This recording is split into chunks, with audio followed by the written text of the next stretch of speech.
Guys, I must say, as NPA, we welcome, of course, the outcome this morning. This is what we wanted, and we were, hoping that the judge would indeed, deliver judgment in our favor. And of course, as we always said, from the time when we indicated that we are going to appeal the matter, that the issues that we wanted clarified, that we feel that need to be clarified by the Supreme Court of Appeal are the issues of law. And of course, the judge this morning did actually agree with our arguments and the heads of argument and the arguments that were delivered in court today. But of course, there are certain issues where she felt that there are no prospects of a successful appeal on the question of sentence, and of course on the question of law in as far as the possession of ammunition count is concerned. We are, as NPA, going to consider that whether we need to do a petition in respect of the possession of ammunition, and of course on sentence, but at this point in time we are satisfied with that. You had a costs order granted against you on the issue of sentence. Is there any challenge? Are you going to challenge that?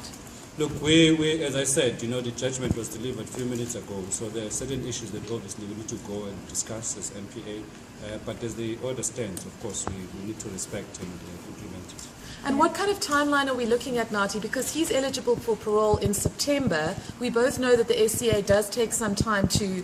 Are you going to ask for an expedited court hearing to try and get this heard as soon as possible? Well, we are now in the hands of the Supreme Court of Appeal. They will have to give us the date. And, as I said, one issue that we, in the meantime, we need to consider is whether we're going to petition the Supreme Court of Appeal in respect of sentence and, of course, in respect of the count of possession of ammunition. So once all that is dealt with, we will obviously come out and inform the members of the public.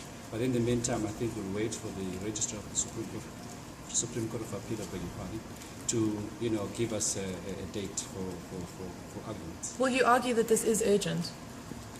Well, look, I think it is in the interest of everybody involved to, particularly the person who's been convicted. I'm sure he would like to know as soon as possible what the outcome will be of the Supreme Court of Appeal. So it is in his interest, and of course it is in our interest to make sure that the matter is expedited and dealt with efficiently and very swiftly. What is the usual time frame for an appeal in the Supreme Court? How many people Sure, it does take a while. The matter that I recall now that was sent to the Supreme Court of Appeal in 2013 was only dealt with last month. So it does take at least a year to have the matter dealt with.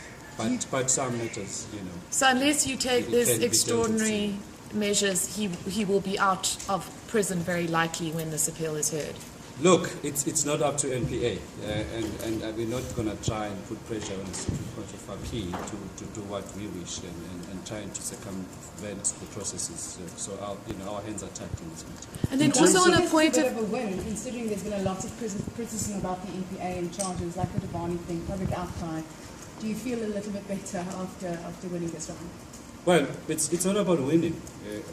Absolutely it's not. It's always about justice, and I think justice has been served, and that's what people want. We want a justice system that